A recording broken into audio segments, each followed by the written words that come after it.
Hello viewers, আশা করি আপনারা সকলেই ভালো আছেন। আমি আজকে নিয়ে এসেছি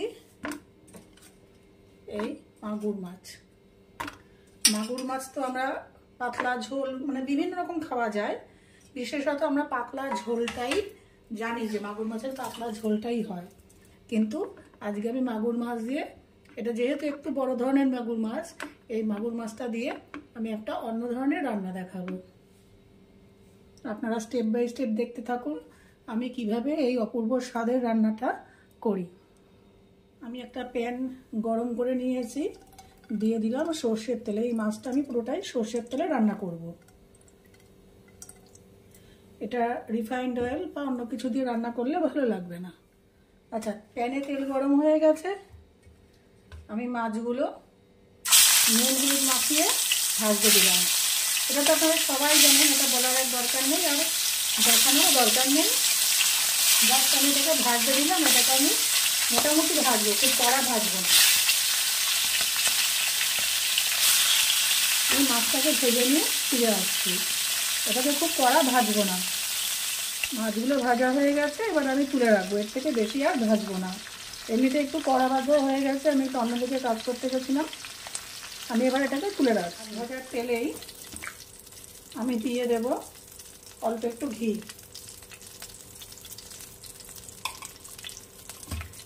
এবার এখানে ফোড়ন দেব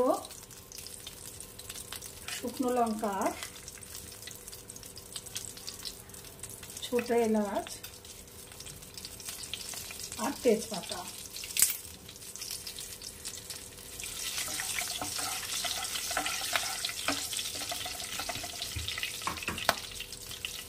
এবারে আমি এর মধ্যে দিয়ে দেবো পেঁয়াজ কুচি।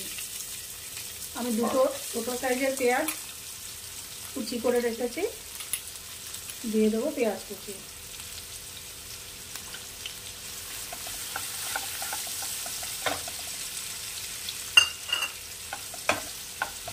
গ্যাসের আঁচটা একটু বাড়িয়ে নেব।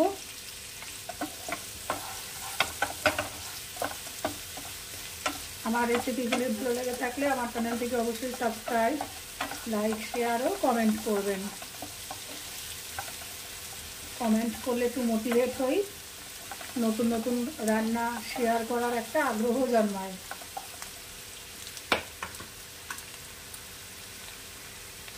আচ্ছা, এবারে দিয়ে দেবো রসুন কুচি। আমি এই মিডিয়াম সাইজের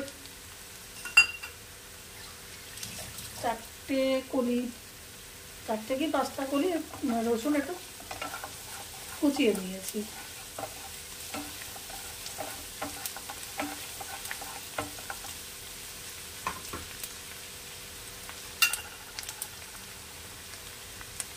এবারে দেব 1 চামচ আদা বাটা।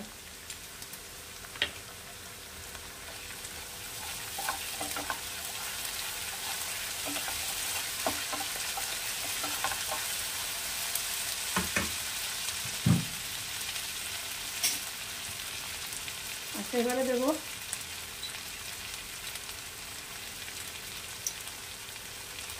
এই 1/2 চামচ মতো একটু ধনে পাউডার আর এই 1/2 চামচ মতো একটু জিরে পাউডার গুঁড়ো, ধনে জিরে গুঁড়ো। গ্যাসের ফ্লেম কমিয়ে দিলাম।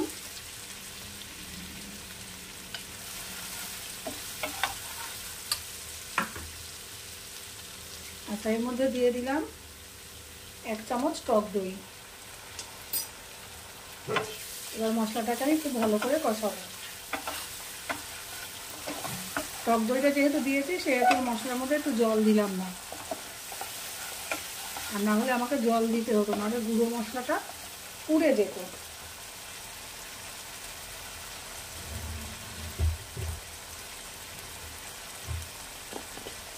এবারে দেব একটু লঙ্কার গুঁড়ো।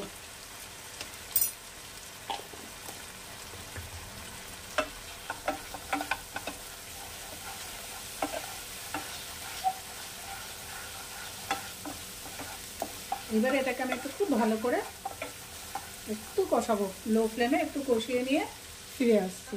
কষানো হয়ে গেছে, এবার এর মধ্যে দিয়ে দেবো সামান্য জল।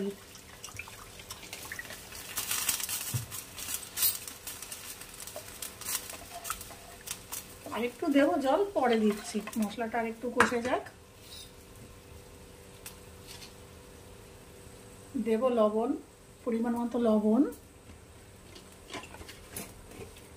আর দেবো সামান্য একটু চিনি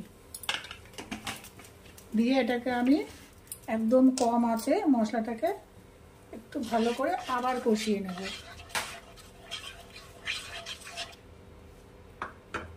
আচ্ছা, আমি একটা জিনিস দিতে ভুলে গেছি, এর মধ্যে দিয়ে দেব হলুদ। এবার এটাকে আমি একটু খুব ভালো করে কষিয়ে নিয়ে ফিরে আসছি। জল ফুটে উঠেছে, এবার গ্যাসের ফ্লেম আমি একদম কমিয়ে দিলাম, দিয়ে দিলাম মাছগুলো। আপনারা একবার মাগুর মাছটা এইভাবে রান্না অবশ্যই করবেন।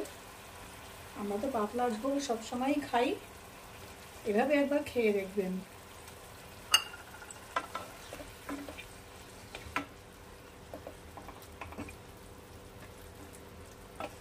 ব্যাস, এইবারে আমি এখানে দিয়ে দেবো সামান্য একটু জল, আর একটু জল দিয়ে এবার মাছটাকে ফুটতে দেবো।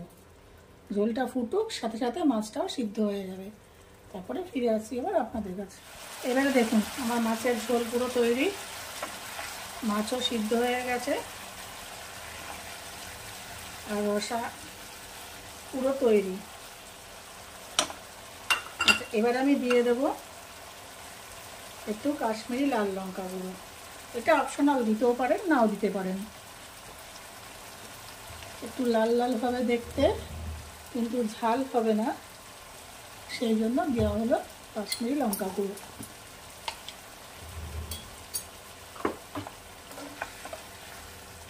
এটা একটু গা মাখাই হয় এই রান্নাটা। আচ্ছা, এবারে আমি দিয়ে দেবো একটু গরম মশলা গুঁড়ো, আর দেব একটু ঘি, সামান্য ঘি। বাড়িতে লোকজন আসলে পরে ঘি মানে শেষের ঘিয়ের যে মাত্রাটা সেটা একটু বাড়িয়ে দেবেন,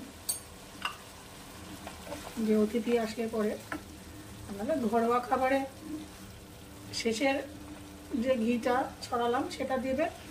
আর একদম ফার্স্টে যে ঘি তেলের মধ্যে যে ঘি মিশালাম সেটা দরকার নেই দেওয়ার। ব্যাস, আমার তৈরি মাগুর মাছের রসা। আমি ফিরে আসছি প্লেটিং করে।